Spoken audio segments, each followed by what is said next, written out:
Chapter 8. The Child. From the first, the baby stirred in the young father a deep, strong emotion he dared scarcely acknowledge, it was so strong, and came out of the dark of him. When he heard the child cry, a terror possessed him, because of the answering echo from the unfathomed distances in himself. Must he know in himself such distances, perilous and imminent? He had the infant in his arms. He walked backwards and forwards, troubled by the crying of his own flesh and blood. This was his own flesh and blood crying. His soul rose against the voice suddenly breaking out from him, from the distances in him. Sometimes in the night the child cried and cried, when the night was heavy and sleep oppressed him. And half asleep he stretched out his hand to put it over the baby's face, to stop the crying. But something arrested his hand. The very inhumanness of the intolerable, continuous crying arrested him. It was so impersonal, without cause or object. Yet he echoed to it directly. His soul answered its madness. It filled him with terror, almost with frenzy. He learned to acquiesce to this, to submit to the awful, obliterated sources which were the origin of his living tissue. He was not what he had conceived himself to be. Then he was what he was. Unknown, potent, dark. He became accustomed to the child. He knew how to lift and balance the little body. The baby had a beautiful, rounded head that moved him passionately. He would have fought to the last drop to defend that exquisite, perfect round head. He learned to know the little hands and feet, the strange, unseen, golden brown eyes, the mouth that opened only to cry, or to suck, or to show a queer, toothless laugh. He could almost understand even the dangling legs, which at first had created in him a feeling of aversion. They could kick in their queer little way. They had their own softness.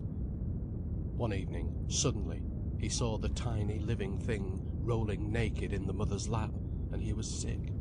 It was so utterly helpless and vulnerable and extraneous. In a world of hard surfaces and varying altitudes, it lay vulnerable and naked at every point. Yet it was quite blithe. And yet, in its blind, awful crying, was there not the blind, far-off terror of its own vulnerable nakedness, the terror of being so utterly delivered over, helpless at every point? He could not bear to hear it crying. His heart strained and stood on guard against the whole universe. But he waited for the dread of these days to pass. He saw the joy coming. He saw the lovely, creamy, cool little ear of the baby, a bit of dark hair rubbed to a bronze floss, like bronze dust. And he waited for the child to become his, to look at him and answer him. It had a separate being, but it was his own child. His flesh and blood vibrated to it. He caught the baby to his breast with his passionate, clapping laugh, and the infant knew him. As the newly opened, newly dawned eyes looked at him, he wanted them to perceive him, to recognise him. Then he was verified. The child knew him. A queer contortion of laughter came on its face for him. He caught it to his breast, clapping with a triumphant laugh. The golden brown eyes of the child gradually lit up and dilated at the sight of the dark glowing face of the youth. It knew its mother better, it wanted its mother more, but the brightest, sharpest little ecstasy was for the father. It began to be strong, to move vigorously and freely, to make sounds like words. It was a baby girl now. Already it knew his strong hands. It exulted in his strong clasp. It laughed and crowed when he played with it. And his heart grew red, hot with passionate feeling for the child. She was not much more than a year old when the second baby was born. Then he took Ursula for his own. She was his first little girl. He had set his heart on her. The second had dark blue eyes and a fair skin. It was more a Brangwen, people said. The hair was fair, but they forgot Anna's stiff blonde fleece of childhood. They called the newcomer Gudrun. This time Anna was stronger and not so eager. She did not mind that the baby was not a boy. It was enough that she had milk and could suckle her child. Oh, oh, the bliss of the little life sucking the milk of her body. Oh, oh, oh, the bliss as the infant grew stronger, of the two tiny hands clutching, catching blindly yet passionately at her breast, of the tiny mouth seeking her in blind, sure, vital knowledge of the sudden consummate peace as the little body sank, the mouth and throat sucking, drinking life from her to make a new life, almost sobbing with passionate joy of receiving its own existence, the tiny hands clutching frantically as the nipple was drawn back, not to be gainsaid. This was enough for Anna. She seemed to pass off into a kind of rapture of motherhood. Her rapture of motherhood was everything. So that the father had the elder baby, the weaned child, the golden brown, wondering, vivid eyes of the little Ursula were for him, who had waited behind the mother till the need was for him. The mother felt a sharp stab of jealousy, but she was still more absorbed in the tiny baby. It was entirely hers. Its need was direct upon her. So Ursula became the child of her father's heart. She was the little blossom, he was the sun. He was patient, energetic, inventive for her. He taught her all the funny little things. He filled her and roused her to the fullest tiny measure. She answered him with her extravagant infant's laughter and her call of delight. Now there were two babies. A woman came in to do the housework. Anna was wholly nurse. Two babies were not too much for her, but she hated any form of work now her children had come, except the charge of them. When Ursula toddled about, she was an absorbed, busy child, always amusing herself, needing not much attention from other people. At evening, towards 6 o'clock, Anna very often went across the lane to the stile, lifted Ursula over into the field, with a "Go and meet Daddy." Then Brangwen, coming up the steep round of the hill, would see before him on the brow of the path a tiny, tottering, wind-blown little mite with a dark head, who, as soon as she saw him, would come running in tiny, wild, windmill fashion, lifting her arms up and down to him, down the steep hill. His heart leapt up. He ran his fastest to her, to catch her, because he knew she would fall. She came fluttering on, wildly, with her little limbs flying, and he was glad when he caught her up in his arms. Once she fell as she came flying to him. He saw her pitch forward suddenly as she was running with her hands lifted to him, and when he picked her up, her mouth was bleeding. He could never bear to think of it. He always wanted to cry, even when he was an old man and she had become a stranger to him. How he loved that little Ursula.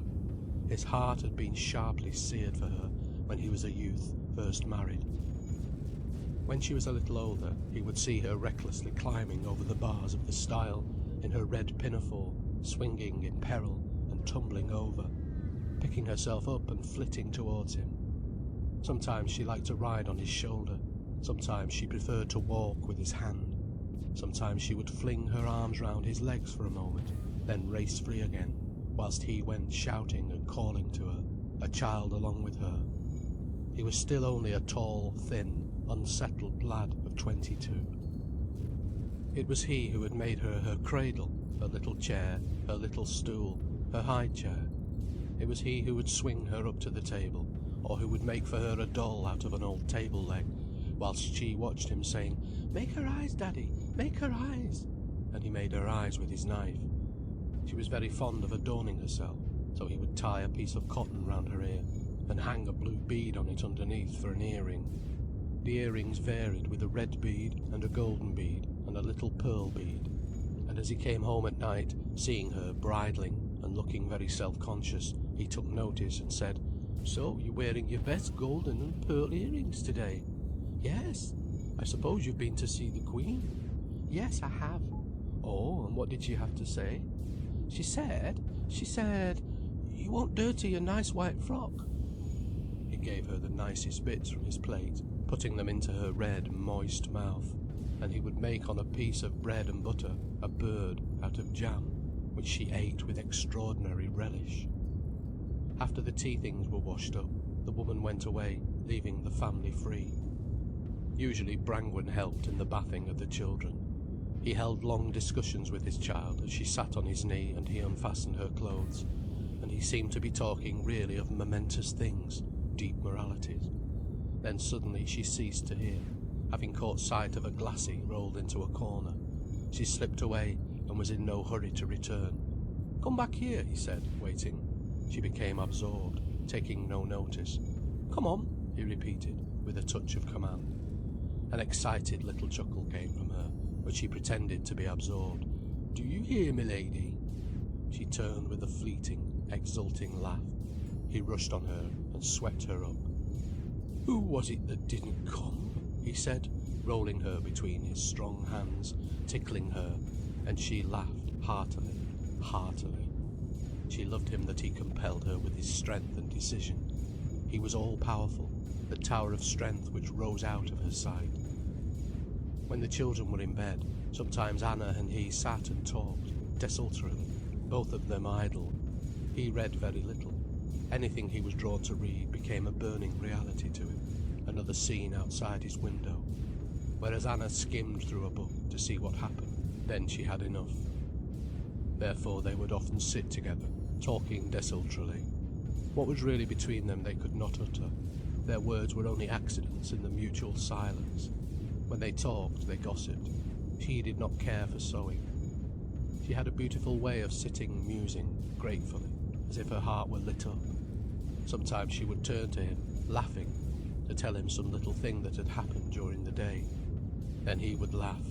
They would talk a while, before the vital, physical silence was between them again. She was thin, but full of colour and life. She was perfectly happy to do just nothing, only to sit with a curious, languid dignity, so careless as to be almost regal, so utterly indifferent, so confident. The bond between them was undefinable, but very strong. It kept everyone else at a distance. His face never changed whilst she knew him. It only became more intense. It was ruddy and dark in its abstraction, not very human.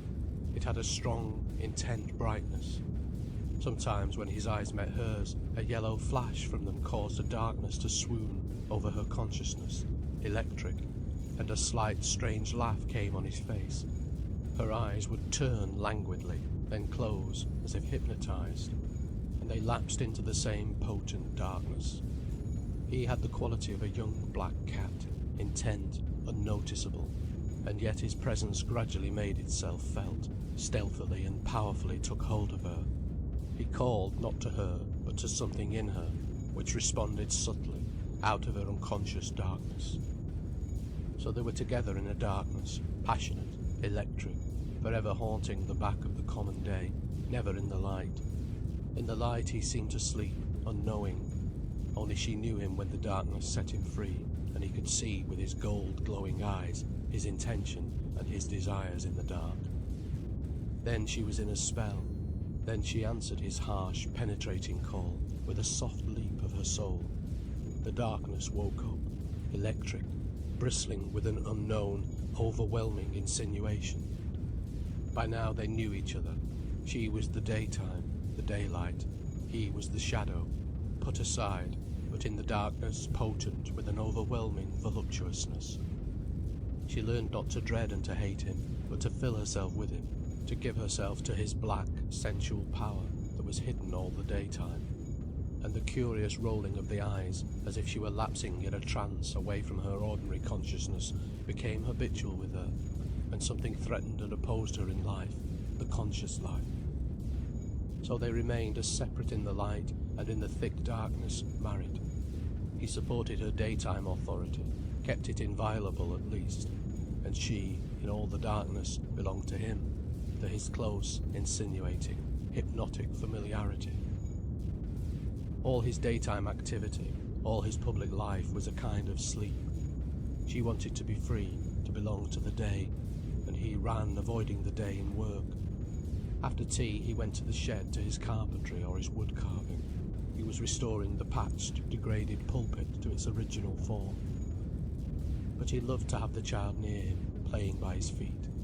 She was a piece of light that really belonged to him, that played within his darkness.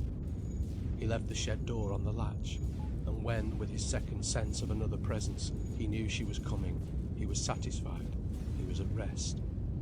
When he was alone with her, he did not want to take notice, to talk. He wanted to live unthinking, with her presence flickering upon him.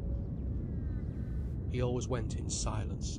The child would push open the shed door and see him working by lamplight, his sleeves rolled back. His clothes hung about him carelessly, like mere wrapping. Inside, his body was concentrated with a flexible, charged power all of its own, isolated.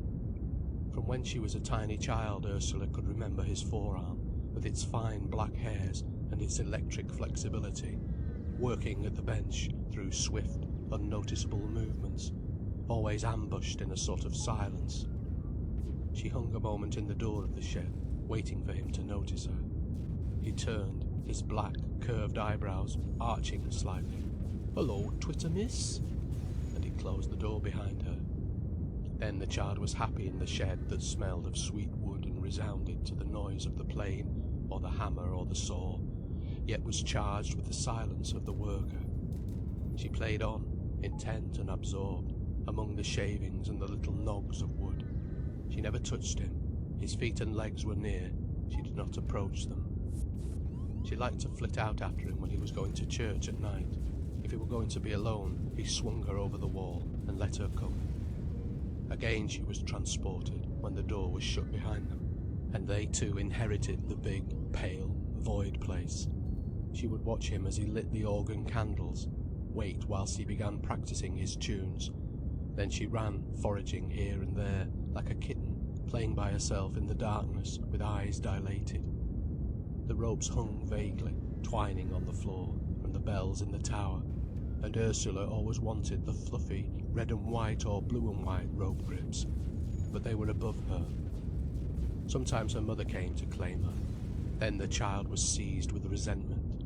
She passionately resented her mother's superficial authority. She wanted to assert her own detachment.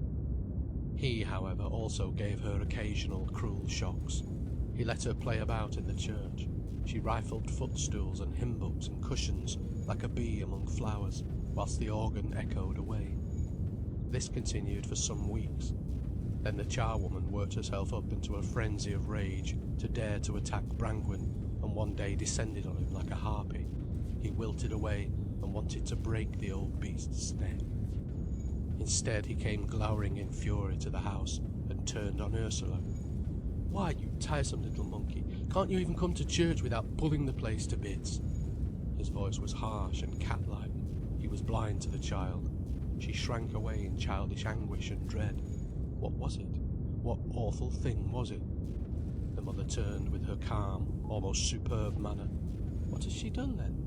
"Done? She shall go in the church no more, pulling and littering and destroying." The wife slowly rolled her eyes and lowered her eyelids. "What has she destroyed then?" He did not know. "I've just had Mrs. Wilkinson at me," he cried, "with a list of things she's done." Ursula withered under the contempt and anger of the she as he spoke of her. "Send Mrs. Wilkinson here to me with a list of the things she's done," said Anna.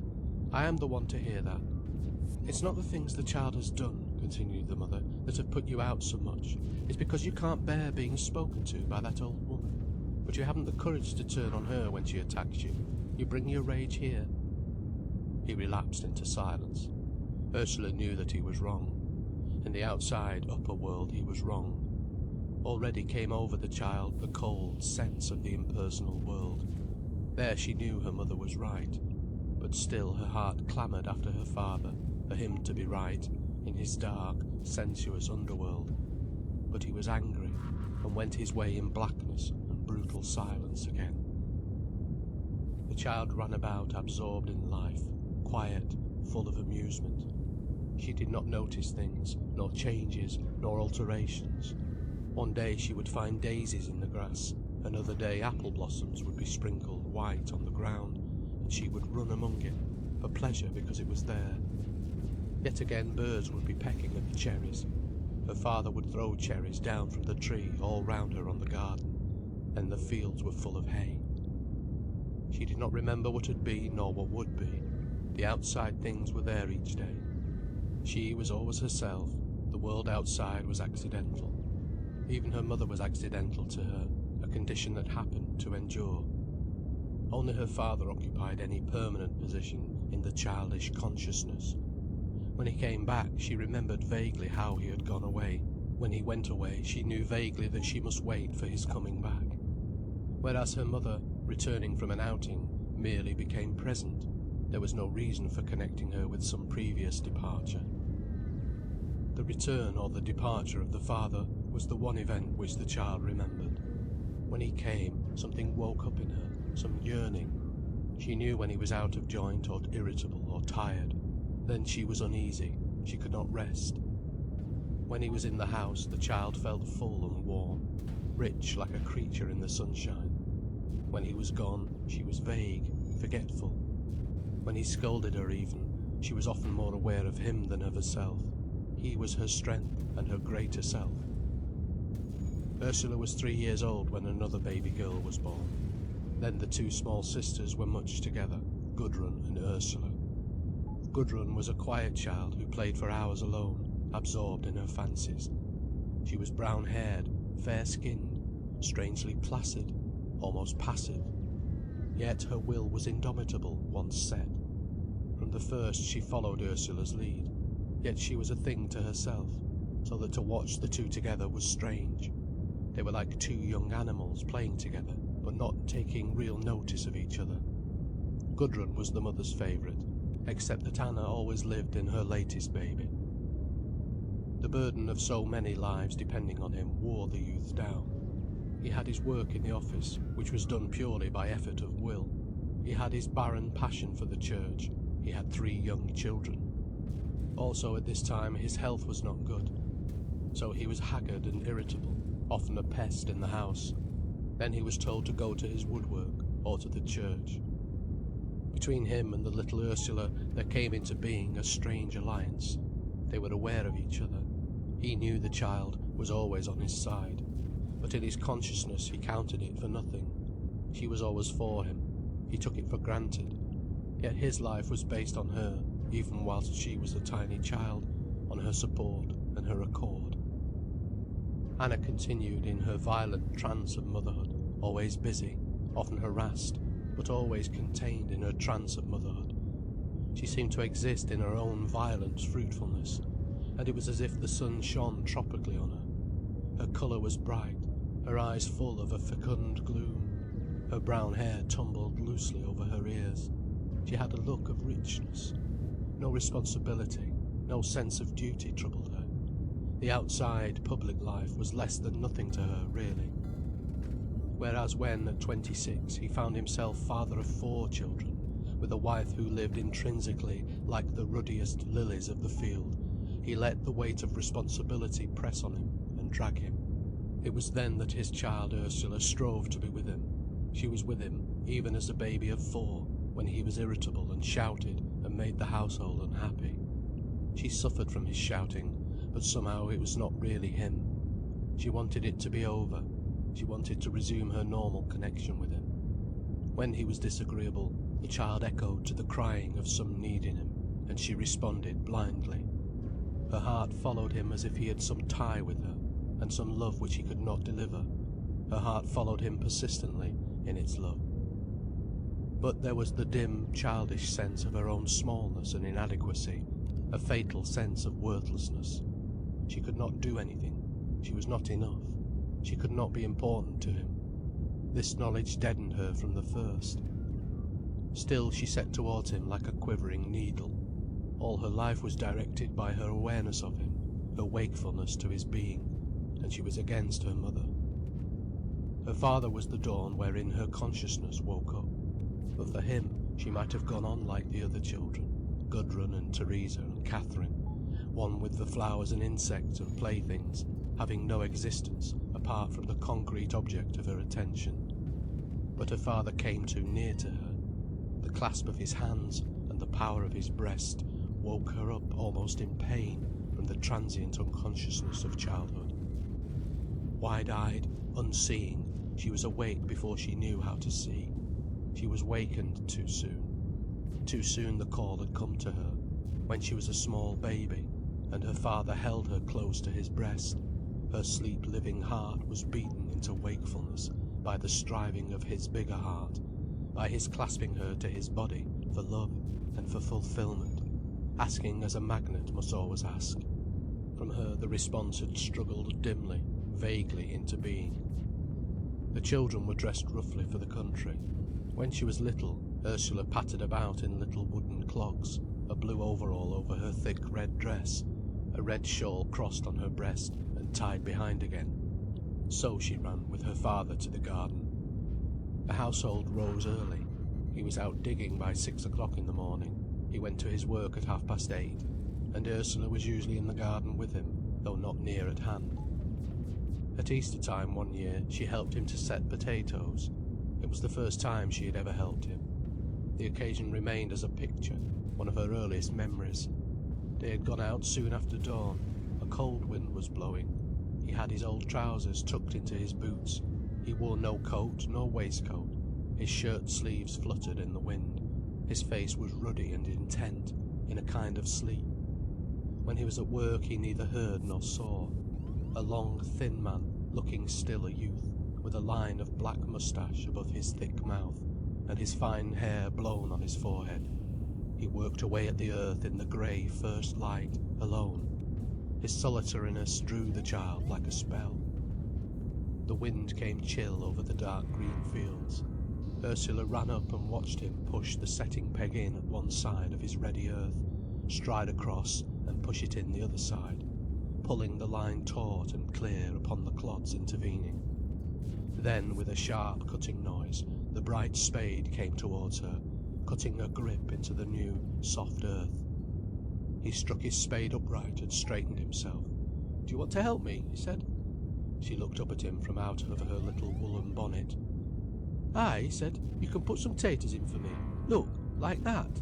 These little sprits standing up. So much apart, you see?"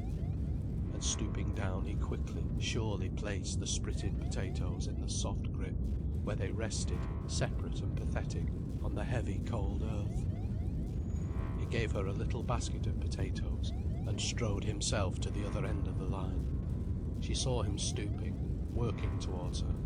She was excited and unused. She put in one potato, then rearranged it to make it sit nicely. Some of the sprits were broken, and she was afraid. The responsibility excited her like a string tying her up.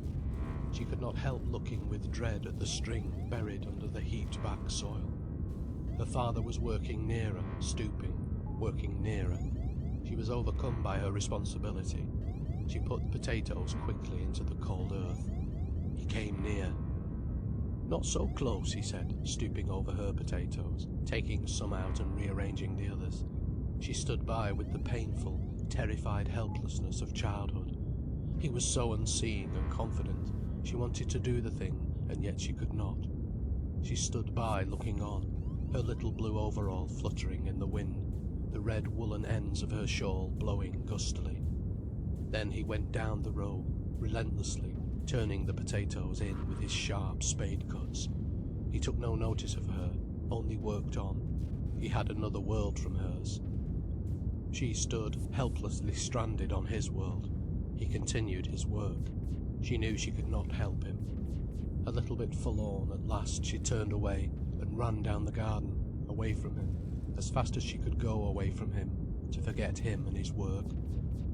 He missed her presence, her face in her red woolen bonnet, her blue overall fluttering. She ran to where a little water ran trickling between grass and stones. That she loved. When he came by, he said to her, "You didn't help me much." The child looked at him dumbly.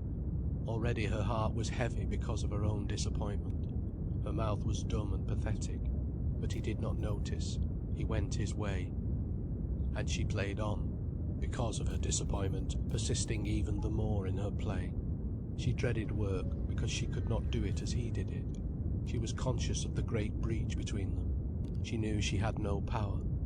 The grown-up power to work deliberately was a mystery to her. He would smash into her sensitive child's world destructively. Her mother was lenient, careless. The children played about as they would all day. Ursula was thoughtless. Why should she remember things? If across the garden she saw the hedge had budded, and if she wanted these greeny-pink, tiny buds for bread and cheese to play at tea party with, over she went for them. Then suddenly, perhaps the next day, her soul would almost start out of her body as her father turned on her, shouting, "Who's been trampling and dancing across where I've just sowed seed? I know it's you, nuisance. Can you find nowhere else to walk but just over my seed beds? But it's like you, that is, no heed but to follow your own greedy nose." It had shocked him in his intent world to see the zigzagging lines of deep little footprints across his work. The child was infinitely more shocked. Her vulnerable little soul was flayed and trampled. Why were the footprints there? She had not wanted to make them. She stood dazzled with pain and shame and unreality. Her soul, her consciousness seemed to die away. She became shut off and senseless, a little fixed creature whose soul had gone hard and unresponsive. The sense of her own unreality hardened her like a frost. She cared no longer. And the sight of her face, shut and superior with self-asserting indifference, made a flame of rage go over him. He wanted to break her. "I'll break your obstinate little face," he said, through shut teeth, lifting his hand. The child did not alter in the least. The look of indifference, complete glancing indifference, as if nothing but herself existed to her, remained fixed. Yet far away in her, the sobs were tearing her soul. And when he had gone, she would go and creep under the parlour sofa, and lie clinched in the silent, hidden misery of childhood. When she crawled out after an hour or so, she went rather stiffly to play. She willed to forget. She cut off her childish soul from memory, so that the pain and the insult should not be real. She asserted herself only. There was nothing in the world but her own self. So very soon she came to believe in the outward malevolence that was against her, and very early she learned that even her adored father was part of this malevolence. And very early she learned to harden her soul in resistance and denial of all that was outside her, harden herself upon her own being. She never felt sorry for what she had done. She never forgave those who had made her guilty. If he had said to her, "Why, Ursula, did you trample my carefully made bed?" that would have hurt her to the quick, and she would have done anything for him. But she was always tormented by the unreality of outside things. The earth was to walk on. Why must she avoid a certain patch just because it was called a seedbed? It was the earth to walk on. This was her instinctive assumption, and when he bullied her, she became hard, cut herself off from all connection, lived in the little separate world of her own violent will. As she grew older, 5, 6, 7, the connection between her and her father was even stronger. Yet it was always straining to break. She was always relapsing on her own violent will into her own separate world of herself. This made him grind his teeth with bitterness, for he still wanted her. But she could harden herself into her own self's universe, impregnable. He was very fond of swimming, and in warm weather would take her down to the canal, to a silent place, or to a big pond or reservoir to bathe. He would take her on his back as he went swimming, and she clung close, feeling his strong movement under her, so strong as if it would uphold all the world. Then he taught her to swim. She was a fearless little thing when he dared her, and he had a curious craving to frighten her, to see what she would do with him. He said, would she ride on his back whilst he jumped off the canal bridge down into the water beneath? She would. He loved to feel the naked child clinging onto his shoulders. There was a curious fight between their two wills. He mounted the parapet of the canal bridge. The water was a long way down, but the child had a deliberate will set upon his. She held herself fixed to him. He leapt, and down they went. The crash of the water as they went under struck through the child's small body with a sort of unconsciousness, but she remained fixed. And when they came up again, and when they went to the bank, and when they sat on the grass side by side, he laughed and said it was fine. And the dark, dilated eyes of the child looked at him wonderingly, darkly, wondering from the shock, yet reserved and unfathomable. So he laughed almost with a sob. In a moment she was clinging safely on his back again, and he was swimming in deep water. She was used to his nakedness, and to her mother's nakedness, ever since she was born. They were clinging to each other, and making up to each other for the strange blow that had been struck at them. Yet still, on other days, he would leap again with her from the bridge, daringly, almost wickedly. Till at length, as he leapt once, she dropped forward onto his head, and nearly broke his neck, so that they fell into the water in a heap, and fought for a few moments with death. He saved her and sat on the bank quivering, but his eyes were full of the blackness of death. It was as if death had cut between their two lives and separated them. Still they were not separate. There was this curious, taunting intimacy between them. When the fair came, she wanted to go in the swing boats.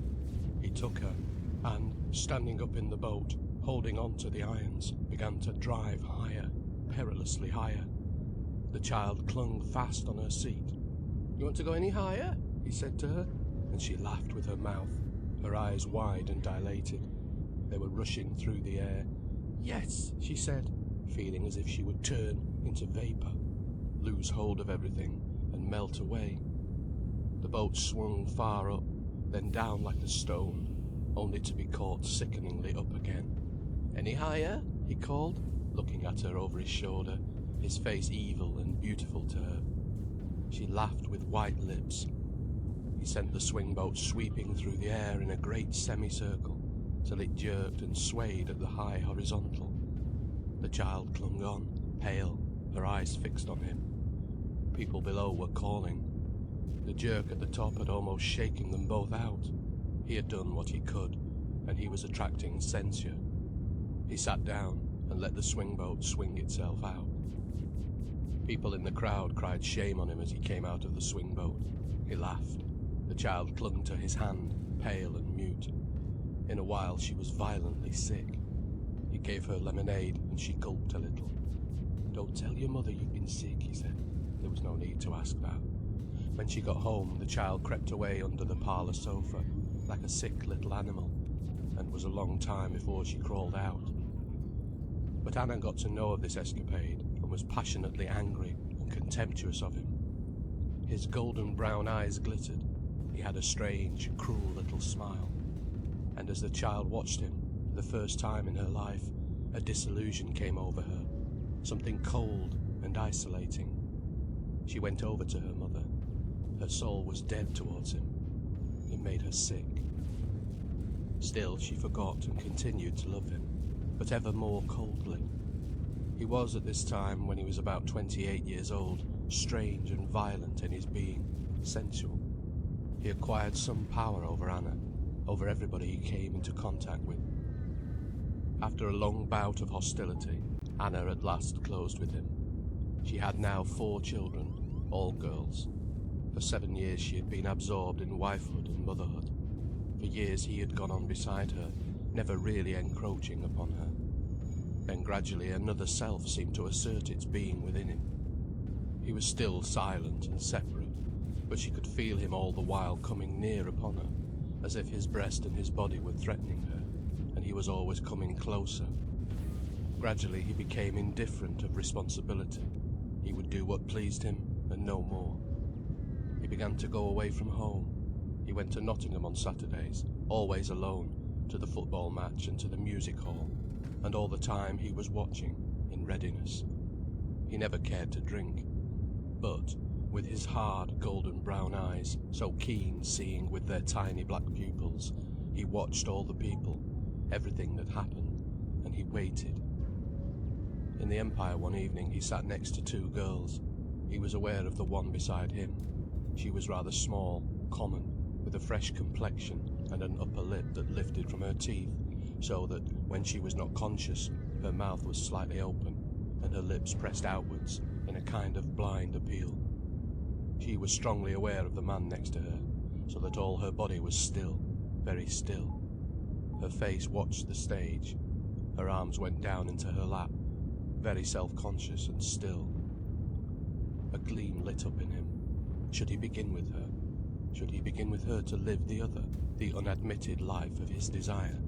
Why not? He had always been so good. Save for his wife, he was a virgin. And why, when all women were different? Why, when he would only live once? He wanted the other life. His own life was barren, not enough. He wanted the other.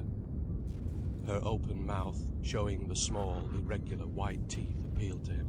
It was open and ready. It was so vulnerable. Why should he not go in and enjoy what was there?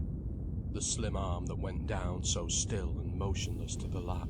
It was would be small, he would be able almost to hold her in his two hands. She would be small, almost like a child, and pretty. Her childishness whetted him keenly. She would be helpless between his hands. "That was the best term we've had," he said to her, leaning over as he clapped his hands.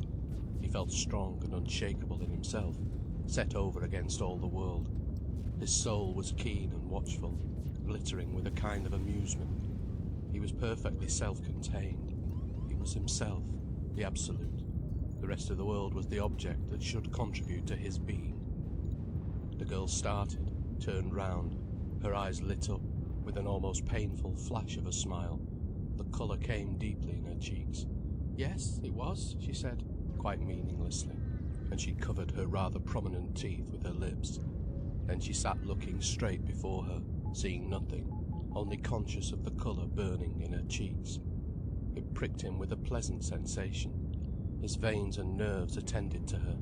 She was so young and palpitating. "It's not such a good programme as last week's," he said. Again she half turned her face to him, and her clear, bright eyes, bright like shallow water, filled with light, frightened, yet involuntarily lighting and shaking with response. "Oh, isn't it? I wasn't able to come last week." He noted the common accent. It pleased him. He knew what class she came of. Probably she was a warehouse lass. He was glad she was a common girl. He proceeded to tell her about the last week's programme. She answered at random, very confusedly.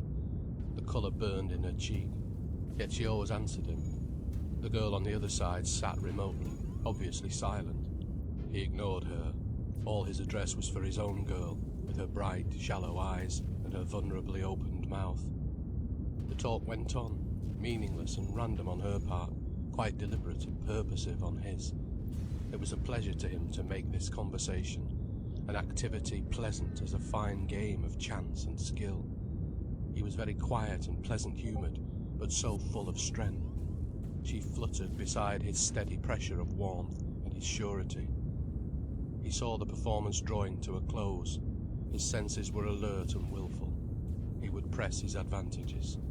He followed her and her plain friend down the stairs to the street. It was raining. "It's a nasty night," he said. "Shall you come and have a drink or something? A cup of coffee? It's early yet." "Oh, I don't think so," she said, looking away into the night. "I wish you would," he said, putting himself, as it were, at her mercy. There was a moment's pause. "Come to Rollins?" he said. "No, not there." "To Carson's, then?" There was a silence. The other girl hung on. The man was the centre of positive force. "Will your friend come as well?" There was another moment of silence, while the other girl felt her ground. "No, thanks," she said. "I've promised to meet a friend." "Another time, then," he said. "Oh, thanks," she replied, very awkward. "Good night," he said. "See you later," said his girl to her friend. "Where?" said the friend. "You know, Gertie," replied his girl. "All right, Jenny." The friend was gone into the darkness. He turned with his girl to the tea shop. They talked all the time. He made his sentences in sheer, almost muscular pleasure of exercising himself with her. He was looking at her all the time, perceiving her, appreciating her, finding her out, gratifying himself with her. He could see distinct attractions in her. Her eyebrows, with their particular curve, gave him keen, aesthetic pleasure. Later on he would see her bright, pellucid eyes, like shallow water, and know those. And there remained the open, exposed mouth, red and vulnerable. That he reserved as yet. And all the while his eyes were on the girl, estimating and handling with pleasure her young softness. About the girl herself, who or what she was, he cared nothing. He was quite unaware that she was anybody. She was just the sensual object of his attention. "Shall we go then?" he said. She rose in silence, as if acting without a mind, merely physically. He seemed to hold her in his will. Outside it was still raining. "Let's have a walk," he said. "I don't mind the rain, do you?" "No, I don't mind it," she said. He was alert in every sense and fibre, and yet quite sure and steady, and lit up, as if transfused. He had a free sensation of walking in his own darkness, not in anybody else's world at all. He was purely a world to himself. He had nothing to do with any general consciousness. Just his own senses were supreme. All the rest was external, insignificant, leaving him alone with this girl whom he wanted to absorb, whose properties he wanted to absorb into his own senses. He did not care about her, except that he wanted to overcome her resistance, to have her in his power, fully and exhaustively, to enjoy her. They turned into the dark streets. He held her umbrella over her and put his arm round her. She walked as if she were unaware, but gradually, as he walked, he drew her a little closer, into the movement of his side and hip. She fitted in there very well. It was a real good fit to walk with her like this. It made him exquisitely aware of his own muscular self, and his hand that grasped her side felt one curve of her, and it seemed like a new creation to him, a reality, an absolute, an existing, tangible beauty of the absolute. It was like a star. Everything in him was absorbed in the sensual delight of this one, small, firm curve in her body that his hand and his whole being had lighted upon. He led her into the park, where it was almost dark. He noticed a corner between two walls, under a great overhanging bush of ivy. "Let us stand here a minute," he said. He put down the umbrella and followed her into the corner, retreating out of the rain. He needed no eyes to see. All he wanted was to know through touch. She was like a piece of palpable darkness. He found her in the darkness, put his arms round her and his hands upon her. She was silent and inscrutable, but he did not want to know anything about her. He only wanted to discover her, and through her clothing, what absolute beauty he touched. "Take your hat off," he said. Silently, obediently, she shook off her hat and gave herself to his arms again. He liked her. He liked the feel of her. He wanted to know her more closely. He let his fingers subtly seek out her cheek and neck. What amazing beauty and pleasure in the dark! His fingers had often touched Anna on the face and neck like that. What matter? It was one man who touched Anna, another who now touched this girl. He liked best his new self. He was given over altogether to the sensuous knowledge of this woman, and every moment he seemed to be touching absolute beauty, something beyond knowledge. Very close, marvelling and exceedingly joyful in their discoveries, his hands pressed upon her, so subtly, so seekingly, so finely and desirously searching her out, that she too was almost swooning in the absolute of sensual knowledge. In utter sensual delight, she clenched her knees, her thighs, her loins together. It was an added beauty to him. But he was patiently working for her relaxation, patiently, his whole being fixed in the smile of latent gratification, his whole body electric with a subtle, powerful, reducing force upon her. So he came at length to kiss her, and she was almost betrayed by his insidious kiss. Her open mouth was too helpless and unguarded. He knew this, and his first kiss was very gentle, and soft, and assuring, so that her soft, defenceless mouth became assured, even bold, seeking upon his mouth. And he answered her gradually, his soft kiss sinking in softly, but ever more heavily yet, till it was too heavy for her to meet, and she began to sink under it. She was sinking. His smile of latent gratification was becoming more tense. He was sure of her. He let the whole force of his will sink upon her to sweep her away, but it was too great a shock for her. With a sudden horrible movement, she ruptured the state that contained them both. Don't! It was a rather horrible cry that seemed to come out of her, not to belong to her. It was some strange agony of terror crying out the words. There was something vibrating and beside herself in the noise. His nerves ripped like silk. "What's the matter?" he said, as if calmly. "What's the matter?" She came back to him, but trembling, reservedly this time. Her cry had given him gratification, but he knew he had been too sudden for her. He was now careful. For a while he merely sheltered her. Also there had broken a flaw into his perfect will. He wanted to persist, to begin again, to lead up to the point where he had let himself go on her, and then manage more carefully, successfully. So far she had won, and the battle was not over yet. But another voice woke in him and prompted him to let her go in contempt. He sheltered her and soothed her and caressed her and kissed her, and again began to come nearer, nearer. He gathered himself together. Even if he did not take her, he would make her relax.